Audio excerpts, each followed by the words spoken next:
ആകാശവാണി.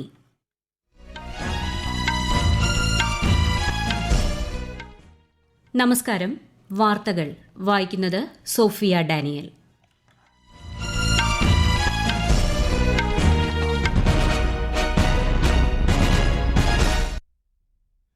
പ്രധാന വാർത്തകൾ. ഇന്ത്യൻ നാവികസേന ലോകത്തിലെ പ്രധാന ശക്തികളിലൊന്നായി മാറിയെന്ന് പ്രധാനമന്ത്രി നരേന്ദ്രമോദി. ഏകദിന സന്ദർശനത്തിനായി ഉപരാഷ്ട്രപതി ജഗ്ദീപ് ധൻകർ നാളെ കർണാടകയിലെത്തും.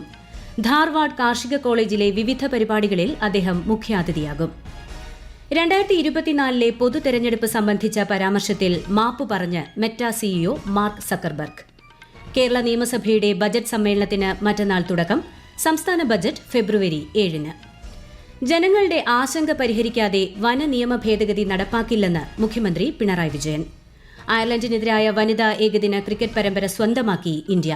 മൂന്നാം മത്സരത്തിൽ ഇന്ത്യയ്ക്ക് 304 റൺസിന്റെ വിജയം.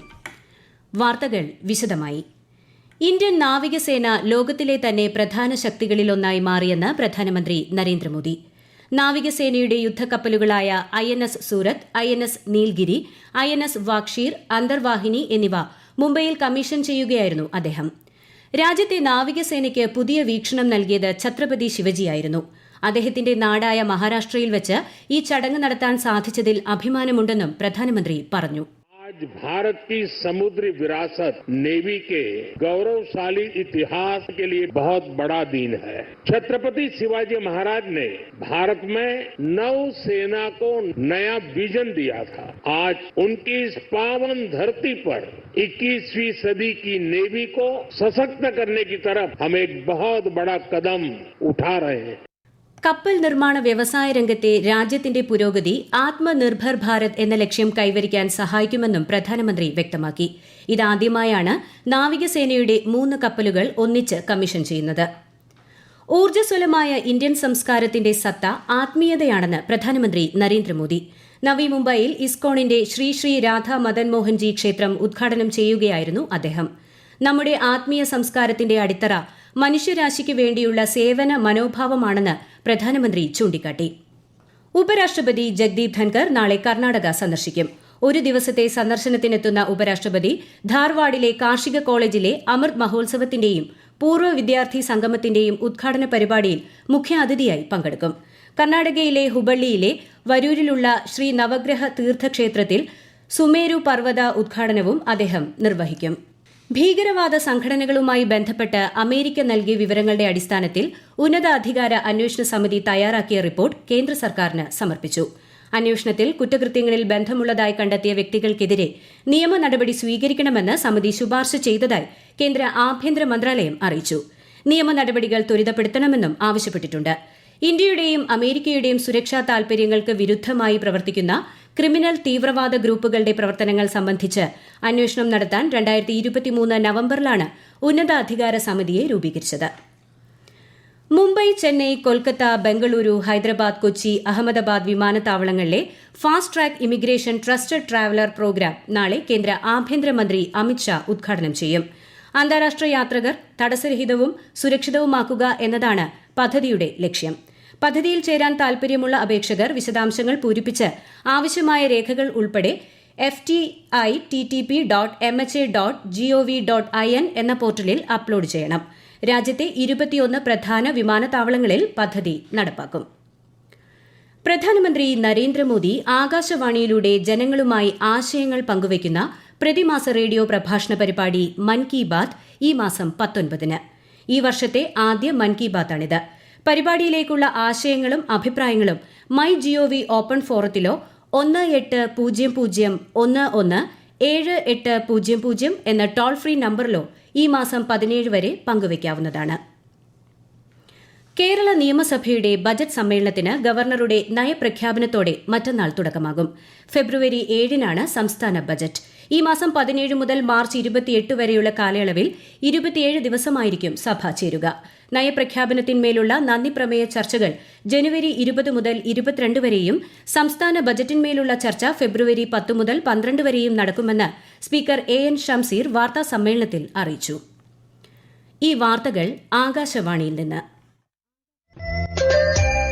ആകാശവാണി വാർത്തകളും വാർത്താധിഷ്ഠിത പരിപാടികളും all India radio news Thiruvananthapuram YouTube ചാനലിലും all India radio news Thiruvananthapuram Facebook പേജിലും AR ന്യൂസ് _തിരുവനന്തപുരം ഇൻസ്റ്റഗ്രാം അക്കൌണ്ടിലും AR ന്യൂസ് _TVM X ഹാൻഡിലും ലഭ്യമാണ്. 2024 പൊതു തെരഞ്ഞെടുപ്പ് സംബന്ധിച്ച പരാമർശത്തിൽ മാപ്പ് പറഞ്ഞ് മെറ്റ. കോവിഡ് മഹാമാരി കൈകാര്യം ചെയ്യുന്നതിൽ വന്ന പിഴവാണ് ഇന്ത്യയിൽ ഭരണത്തിലിരുന്ന സർക്കാർ പരാജയപ്പെടാൻ കാരണമെന്നാണ് മെറ്റ CEO മാർക്ക് സക്കർബർഗ് നടത്തിയ പരാമർശം. ഇത് അശ്രദ്ധ മൂലമുണ്ടായ തെറ്റാണെന്ന് മെറ്റ അറിയിച്ചു. കേരളത്തിലെ ജനങ്ങളുടെ ആശങ്ക പരിഹരിക്കാതെ വനഭേദഗതി ബിൽ നടപ്പാക്കില്ലെന്ന് മുഖ്യമന്ത്രി പിണറായി വിജയൻ. തിരുവനന്തപുരത്ത് മാധ്യമങ്ങളോട് സംസാരിക്കുകയായിരുന്നു അദ്ദേഹം. വന്യജീവി ആക്രമണങ്ങൾ നേരിടുന്നതിന് പ്രധാന തടസ്സമായി നിൽക്കുന്നത് 1972 കേന്ദ്ര നിയമമാണ്. അതുകൊണ്ട് തന്നെ ജനങ്ങളുടെ ആശങ്ക കണക്കിലെടുത്ത് വന്യജീവി സംരക്ഷണ നിയമത്തിലെ കർശന നിയന്ത്രണങ്ങളും നടപടിക്രമങ്ങളും ലഘൂകരിക്കാൻ കേന്ദ്ര സർക്കാർ തയ്യാറാകണമെന്നും മുഖ്യമന്ത്രി പറഞ്ഞു. വനം നിയമ ഭേദഗതിയുമായി ബന്ധപ്പെട്ട കാര്യങ്ങൾ തുടരാൻ സർക്കാർ ഉദ്ദേശിക്കുന്നില്ല. വന്യജീവികളുടെ ആക്രമണത്തിൽ ആളുകൾക്കും വളർത്തുമൃഗങ്ങൾക്കും ജീവൻ നഷ്ടപ്പെടുന്നത് അങ്ങേയറ്റം ദുഃഖകരമായ കാര്യമാണ്. ഇതിനെ എങ്ങനെ ശാശ്വതമായി ചെറുക്കാൻ കഴിയുമെന്നതാണ് സർക്കാർ ആലോചിക്കുന്നത്. വന്യജീവി ആക്രമണങ്ങൾ നേരിടുന്നതിന് പ്രധാന തടസ്സമായി നിൽക്കുന്നത് 1972 കേന്ദ്ര നിയമം തന്നെയാണ്. അത് ഭേദഗതി ചെയ്യാൻ സംസ്ഥാന സർക്കാരിന് മാത്രം സാധിക്കുന്നതല്ല. വിദേശകാര്യ സഹമന്ത്രി കീർത്തി വർദ്ധൻ സിംഗ് നാളെ കൊച്ചിയിലെത്തും. കേന്ദ്ര വിദേശകാര്യ മന്ത്രാലയം സംഘടിപ്പിക്കുന്ന കൊച്ചി ഡയലോഗ് 2025 അദ്ദേഹം ഉദ്ഘാടനം ചെയ്യും. കൊച്ചി ആസ്ഥാനമാക്കി പ്രവർത്തിക്കുന്ന think tank centre for public policy research വിദേശകാര്യ മന്ത്രാലയവുമായി സഹകരിച്ച് സംഘടിപ്പിക്കുന്ന കൊച്ചി ഡയലോഗ് 2025ന്റെ ആദ്യ പതിപ്പാണ് നാളെയും മറ്റന്നാളുമായി നടക്കുന്നത്. ഇന്ത്യ GCC ബന്ധങ്ങൾ മെച്ചപ്പെടുത്തുന്നതിന് 5 പ്രധാന വിഷയങ്ങളിൽ പരിപാടിയിൽ ചർച്ച നടക്കും. മത്സരാധിഷ്ഠിത ഉൽപാദന കേന്ദ്രമായി ഇന്ത്യയെ മാറ്റുന്നതിന് മേക്ക് ഇൻ ഇന്ത്യ പദ്ധതി പ്രധാന പങ്ക് വഹിച്ചിട്ടുണ്ടെന്ന് കേന്ദ്ര ടെക്സ്റ്റൈൽസ് മന്ത്രി ഗിരിരാജ് സിംഗ്. ജർമ്മനിയിലെ ഫ്രാങ്ക്ഫർട്ടിലെ ഹെയ്ൻസ് ടെക്സിൽ 2025 ഇന്ത്യ പവലിയൻ ഉദ്ഘാടനം ചെയ്യുകയായിരുന്നു അദ്ദേഹം. ജർമ്മൻ നിർമ്മാതാക്കൾ ഇന്ത്യയിൽ നിക്ഷേപം നടത്തുകയും യന്ത്രസാമഗ്രികൾ ഉൽപ്പാദിപ്പിക്കുകയും ചെയ്താൽ അത് ഇരു രാജ്യങ്ങൾക്കും ഗുണകരമാകുമെന്ന് കേന്ദ്രമന്ത്രി വ്യക്തമാക്കി. ആഗോളതലത്തിൽ ശ്രദ്ധയാകർഷിച്ച് മഹാകുംഭമേള. വിദേശകാര്യ മന്ത്രാലയത്തിന്റെ പ്രത്യേക ക്ഷണപ്രകാരം എത്തുന്ന 10 രാജ്യങ്ങളിൽ നിന്നുള്ള 21 അംഗ പ്രതിനിധി സംഘം നാളെ ത്രിവേണി സംഗമത്തിൽ പുണ്യസ്നാനം നടത്തും. Fiji, Finland, Guyana, Malaysia, Mauritius, Singapore, ദക്ഷിണാഫ്രിക്ക, Sri Lanka, Trinidad and Tobago, UAE എന്നീ രാജ്യങ്ങളിൽ നിന്നുള്ള പ്രതിനിധികളാണ് സംഘത്തിലുള്ളത്. കാലാവസ്ഥാ വ്യതിയാനവുമായി ബന്ധപ്പെട്ട് പ്രതിസന്ധികൾ തരണം ചെയ്യാൻ രാജ്യത്തെ ദുരന്ത നിവാരണ നയങ്ങൾ സർക്കാർ നിരന്തരം നവീകരിക്കുന്നുണ്ടെന്ന് കേന്ദ്ര വാണിജ്യ വ്യവസായ മന്ത്രി പീയൂഷ് ഗോയൽ. ന്യൂഡൽഹിയിൽ ദുരന്ത നിവാരണവുമായി ബന്ധപ്പെട്ട ആഗോള സമ്മേളനത്തെ അഭിസംബോധന ചെയ്യുകയായിരുന്നു അദ്ദേഹം. ദുരിതം അനുഭവിക്കുന്ന രാജ്യങ്ങൾക്ക് സഹായം നൽകാൻ ഇന്ത്യ പ്രതിജ്ഞാബദ്ധമാണെന്നും അദ്ദേഹം പറഞ്ഞു. അയർലൻഡിനെതിരായ വനിതാ ഏകദിന ക്രിക്കറ്റ് പരമ്പര ഏകപക്ഷീയമായി സ്വന്തമാക്കി ഇന്ത്യ. ഇന്ന് നടന്ന 3-ാം മത്സരത്തിൽ 304 റൺസിന്റെ വിജയമാണ് ഇന്ത്യ നേടിയത്. ടോസ് നേടി ആദ്യം ബാറ്റ് ചെയ്ത ഇന്ത്യ നിശ്ചിത ഓവറിൽ 5 വിക്കറ്റ് നഷ്ടത്തിൽ 435 റൺസെടുത്തു. മറുപടി ബാറ്റിംഗിനിറങ്ങിയ അയർലൻഡിന് 31.4 ഓവറിൽ 131 റൺസ് എടുക്കുന്നതിനിടെ മുഴുവൻ വിക്കറ്റുകളും നഷ്ടമായി. കഴിഞ്ഞ 2 മത്സരങ്ങളിലും ഇന്ത്യയ്ക്കായിരുന്നു ജയം. ഖോഖോ ലോകകപ്പിൽ ഇന്ത്യൻ വനിതാ ടീം ഇന്ന് ഇറാനെ നേരിടും. ന്യൂഡൽഹിയിലെ ഇന്ദിരാഗാന്ധി ഇൻഡോർ സ്റ്റേഡിയത്തിലാണ് മത്സരം. രാത്രി 8:15 നടക്കുന്ന മത്സരത്തിൽ ഇന്ത്യൻ പുരുഷ ടീം പെറുവിനെ നേരിടും. ISL ഫുട്ബോളിൽ ഇന്ന് മുഹമ്മദൻ SC ചെന്നൈയിൻ FC പോരാട്ടം. കൊൽക്കത്തയിലാണ് മത്സരം. ന്യൂഡൽഹിയിൽ നടക്കുന്ന ഇന്ത്യ ഓപ്പൺ ബാഡ്മിന്റൺ ടൂർണമെന്റിന്റെ വനിതാ സിംഗിൾസിൽ അനുപമ ഉപാധ്യായ പ്രീ ക്വാർട്ടറിൽ കടന്നു. ആദ്യ റൌണ്ടിൽ രക്ഷിത രാംരാജിനെയാണ് പരാജയപ്പെടുത്തിയത്. ദക്ഷിണ കൊറിയയിൽ ഇംപീച്ച് ചെയ്യപ്പെട്ട പ്രസിഡന്റ് യൂൻ സുക് യോൾ അറസ്റ്റിൽ. കഴിഞ്ഞ മാസം രാജ്യത്ത് പട്ടാള നിയമം നടപ്പാക്കാൻ ശ്രമിച്ചതിനാണ് യോലിനെ അറസ്റ്റ് ചെയ്തത്. പ്രധാന വാർത്തകൾ വീണ്ടും. ഇന്ത്യൻ നാവികസേന ലോകത്തിലെ പ്രധാന ശക്തികളിലൊന്നായി മാറിയെന്ന് പ്രധാനമന്ത്രി നരേന്ദ്രമോദി. ഏകദിന സന്ദർശനത്തിനായി ഉപരാഷ്ട്രപതി ജഗ്ദീപ് ധൻകർ നാളെ കർണാടകയിലെത്തും.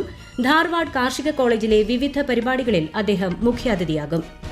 2024 പൊതു തെരഞ്ഞെടുപ്പ് സംബന്ധിച്ച പരാമർശത്തിൽ മാപ്പ് പറഞ്ഞ് Meta CEO mark Zuckerberg. Kerala നിയമസഭയുടെ ബജറ്റ് സമ്മേളനത്തിന് മറ്റന്നാൾ തുടക്കം. സംസ്ഥാന ബജറ്റ് ഫെബ്രുവരി 7-ന്. ജനങ്ങളുടെ ആശങ്ക പരിഹരിക്കാതെ വന നിയമ ഭേദഗതി നടപ്പാക്കില്ലെന്ന് മുഖ്യമന്ത്രി പിണറായി വിജയൻ. അയർലൻഡിനെതിരായ വനിതാ ഏകദിന ക്രിക്കറ്റ് പരമ്പര സ്വന്തമാക്കി ഇന്ത്യ. 3-ാം മത്സരത്തിൽ ഇന്ത്യയ്ക്ക് 304 റൺസിന്റെ വിജയം. വാർത്തകൾ കഴിഞ്ഞു. അടുത്ത വാർത്താ പ്രക്ഷേപണം 8:35.